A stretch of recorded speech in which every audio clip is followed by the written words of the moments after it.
Hey, Julio finished at number 16 in MLB's top 100. Is it realistic to think he could be in the MVP conversation this year? Oh, are you kidding? Absolutely. Yeah, I mean, I almost thought it was a dumb regardless, question. I was like, I have to no, not at ask. all. You kidding? No, come on. I mean, this kid, he's got he's got the five tools. He's got charisma up the wazoo. I mean, the guy, he is the package. As a matter of fact, the guys from MLB The Show, the video game, they're down here shooting some stuff right now. Two just gave me Cool. a T-shirt, and no, he's got a chance to be one of the all-timers at the. And with the year that he had, and if he could stay anywhere close to that pace, forget about it. And I just know from my travels during the off season and talking to a lot of baseball people on the East Coast, everybody, first thing they say, "Hey man, I like you kids in center field." How do you not? I mean, Yeah. he's got a chance to be an all timer. He seems like the type of guy that doesn't let pressure get to him. Clearly, yeah. I mean, just go back and look what happened when he was getting screwed by the umpires in the first 2 months. Yeah, and also, Dave, when we talk about the pitch clock, Julio's the type of guy that I'm concerned about a little bit too because he's got a nice little routine. I brought my kids to the game and I go, man, watch this young man work, fellas. I mean, watch it. He takes his time. He's patient. How do you think that's going to affect his at-bats, if at all? No. Yeah, I wouldn't sweat that at all. I mean, he's young, talented, gifted. He'll adapt. Yeah. This isn't heavy lifting. This isn't anything that you need to, be sitting on somebody's couch and giving your thoughts about it. I mean, come on, this is this is the rules. Play by the rules. You adapt. Pitchers adapt. I'd be stunned if it gets to be a problem. Raul even said last year when they put these things in play in the minor leagues, it's like usually it's the first month to get acclimated and then rock on from there.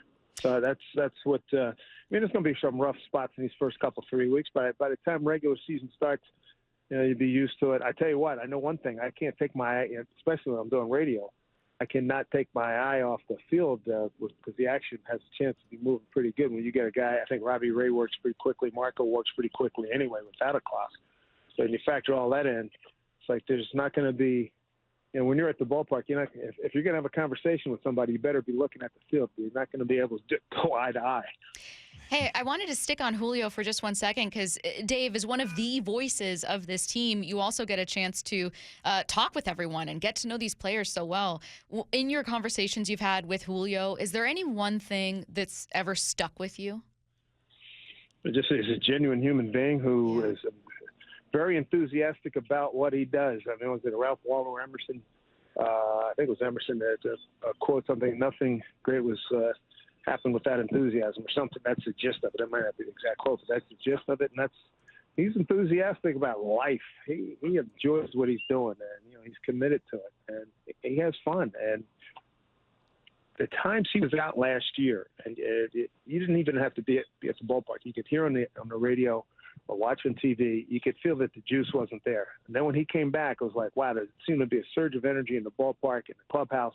And he meets that man. I'm not overblowing this at all. I'm just telling you what's going on. I mean, he's that once in a generation kind of guy, and with the personality, the talent. I mean, it's an awesome combination. And actually, to this point, even after 1 year, I'm actually spoiled because I know he's going to be out there. If he doesn't get hurt, heck, he's going to be out there 150 games. So, the Mariners are blessed to have him. All right, last question, and then we got to let you go because you are so busy. But we know Julio. We all know that we're watching Julio. We all know the questions at left field, and can Jared Kelnick get it done? Is there one other storyline that's a little under the radar or one that you personally are interested in as we head through spring training here? Well, I'm hoping that Cal Raleigh can continue on the path that he set late in the season last year. Sent down, he wasn't producing anything at the plate first part of the year, and he came back, had a great second half, and the playoffs speaks for itself.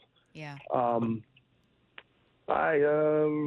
think I pretty much covered it, and other stories. I think like Ty France, I'd like to see him not get hit by so many pitches and have a great healthy year and put up some really big numbers along the lines of what he did in the first half last year. I think that would definitely be something I look forward to. Yeah, no kidding. He is Mariners broadcaster Dave Sims, kind enough to join us for a conversation about this team heading into spring training. Thanks so much, Dave. Thanks, Dave. Hey, good to talk to you guys. See you soon. Be well. You too.